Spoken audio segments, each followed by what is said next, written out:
बिहार दौरे पर अमित शाह आज किशनगंज जाएंगे। अमित शाह शाम 4 बजे पूर्णिया पहुंचेंगे। हेलीकॉप्टर से किशनगंज के लिए रवाना होंगे। शाम 5 से 7 बजे तक कलेक्ट्रेट में समीक्षा बैठक होगी और किशनगंज में ही रात्रि विश्राम करेंगे। देखिए, इस वक्त एक बड़ी खबर आप तक पहुंचा रहे हैं। आज से 3 दिवसीय बिहार दौरे पर रहेंगे अमित शाह। किशनगंज आने वाले हैं अमित शाह। शाम 4 बजे का समय है जब पूर्णिया पहुंचेंगे। हेलीकॉप्टर से किशनगंज के लिए रवाना होंगे। शाम 5 से 7 बजे तक कलेक्ट्रेट में समीक्षा बैठक होगी। किशनगंज में ही रात्रि विश्राम की भी खबर है। 26 फरवरी को अररिया जाएंगे अमित शाह और 27 फरवरी को पूर्णिया में रहेंगे गृह मंत्री अमित शाह। देखिए, गृह मंत्री अमित शाह के बिहार दौरे को लेकर के खबर मिल रही है। बताया जा रहा है कि 3 दिवसीय बिहार दौरे पर गृह मंत्री अमित शाह आ रहे हैं और ऐसे में आज किशनगंज जाएंगे। शाम 4 बजे पूर्णिया पहुंचेंगे और उसके बाद हेलीकॉप्टर से किशनगंज के लिए रवाना हो जाएंगे।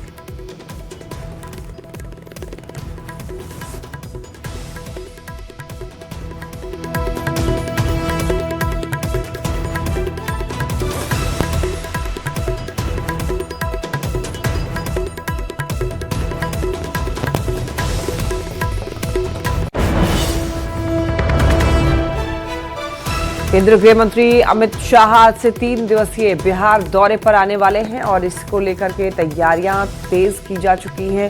सुरक्षा व्यवस्था भी कड़े इंतजाम किए गए हैं। 3 दिवसीय बिहार दौरे पर गृह मंत्री अमित शाह 4 बजे पूर्णिया पहुंचने वाले हैं।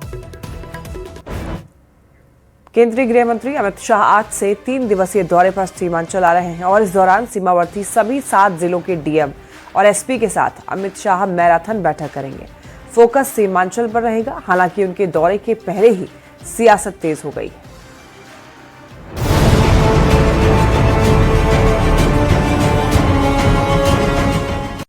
एक बार फिर से एनडीए सरकार बना दो। मैं आपको वादा कर जाता हूं, एक एक घुसपैठिए को चुन चुन कर बिहार के बाहर भेज। बिहार विधानसभा चुनाव में एनडीए के सबसे बड़े मुद्दों में से एक था घुसपैठ। गृह मंत्री अमित शाह अपनी चुनावी सभाओं में बार बार दोहराते रहे हैं कि बिहार में एक एक घुसपैठिए को चुन चुन कर बाहर निकालेंगे। मैं आपको वादा कर जाता हूं, एक एक घुसपैठिए को चुन चुन कर बिहार के बाहर भेज। यही वजह है कि घुसपैठ पर पुख्ता प्लानिंग के साथ 3 दिवसीय मिशन सीमांचल पर बुधवार को बिहार आ रहे हैं गृह मंत्री अमित शाह। हालांकि अमित शाह इन 3 दिनों में सभी सीमावर्ती 7 जिलों के डीएम एसपी के साथ बैठक करेंगे, लेकिन अपनी प्लानिंग को केंद्रित रखेंगे सीमांचल के बॉर्डर क्षेत्र पर ही। 25 फरवरी को अमित शाह किशनगंज में रात्रि विश्राम करेंगे।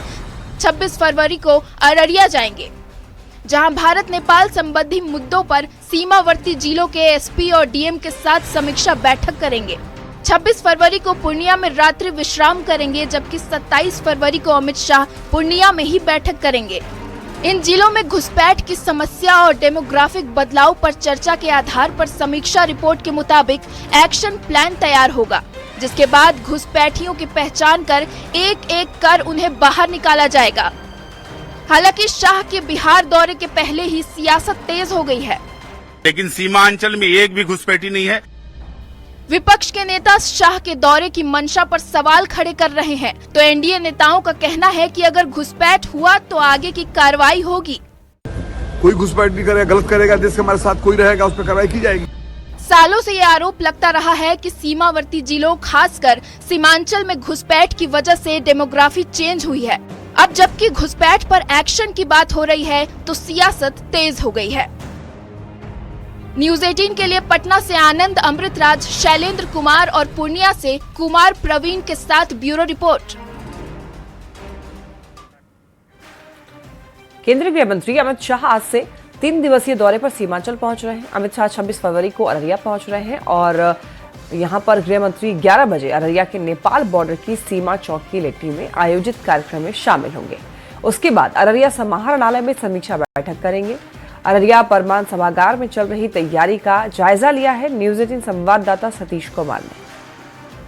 केंद्रीय गृह मंत्री अमित शाह का सीमांचल 3 दिवसीय दौरा जो है, केंद्रीय गृह मंत्री अमित शाह किशनगंज में जब शामिल होंगे तो ठीक एक दिन बाद 26 तारीख को जो है वो अररिया आएंगे और नेपाल सीमावर्ती क्षेत्र जो है सिक्की प्रखंड का लेटी कैंप, वहाँ पर जो बॉर्डर आउटपोस्ट है उस भवन का केंद्रीय गृह मंत्री अमित शाह जो है उद्घाटन भी करेंगे। वहाँ से अमित शाह जो है इसी परमान सभागार में, तस्वीर में साफ तौर पर देख सकते हैं कि यह अररिया समाहरणालय का परमान सभागार है, जहां पर केंद्रीय गृह मंत्री अमित शाह आएंगे, जिसको लेकर तैयारी जो है वो युद्ध स्तर पर जारी है। जो गतिविधि है वो काफी तेज हो गई है। सतीश कुमार, न्यूज़ 18 अररिया। बिहार के डिप्टी सीएम और गृह मंत्री सम्राट चौधरी ने सोमवार को सदन में ये कहा कि उनके पास एक आदमी का रिकॉर्ड है और वो किसी को नहीं छोड़ेंगे। उनके इस बयान के बाद बिहार की सियासत गरमाई हुई है। अभी रिकॉर्ड बोलिए तो हम दिखा दें, मेरे पास उसका भी फाइल रखा हुआ है। कहिए तो फाइल भी निकाल दें क्या आपका। मंगलवार को बिहार विधान परिषद में यही सीधी टिप्पणी की थी बिहार के गृह मंत्री सम्राट चौधरी ने। आप बोलिएगा तो आपका भी रिकॉर्ड बोलिए तो हम दिखा दें, मेरे पास उसका भी फाइल रखा। सम्राट चौधरी ने ये सब कुछ सीधे तौर पर विपक्षी सदस्यों को संबोधित करते हुए कहा था और अब इस बयान ने बिहार की राजनीति को गरमा दिया है। तो हम ये कहते हैं कि आपको अगर हिम्मत है तो सारे विपक्ष के लोगों का हक फाइल खोलिए और आपको जो कार्रवाई करना करे, हम सामना कर रहे हैं। विपक्ष के नेताओं ने कहा कि सम्राट चौधरी धमकी दे रहे हैं और विपक्ष को डराने की कोशिश कर रहे हैं। अगर करप्शन है तो उसको मिटाइए, ये धमकाने वाला मामला नहीं होना चाहिए। अगर है, जबकि एनडीए नेताओं ने इसे अपराधियों के खिलाफ कार्रवाई वाला बयान बताया है। यह कहना कि विपक्ष को धमकाया जा रहा है, यह तो कहीं से भी लोग एक्सेप्ट नहीं करेगा। सम्राट चौधरी की इस तल्ख बयानबाजी ने सत्ता पक्ष और विपक्ष के बीच टकराव को और तेज कर दिया है। राजनीति के जानकार मानते हैं कि विधानसभा और विधान परिषद के सत्र के दौरान इस तरह की तल्ख बयानबाजी आने वाले दिनों में सत्ता और विपक्ष के बीच टकराव को और भी तेज कर सकती है। न्यूज़ 18 के लिए पटना से रवि एस नारायण के साथ ब्यूरो रिपोर्ट।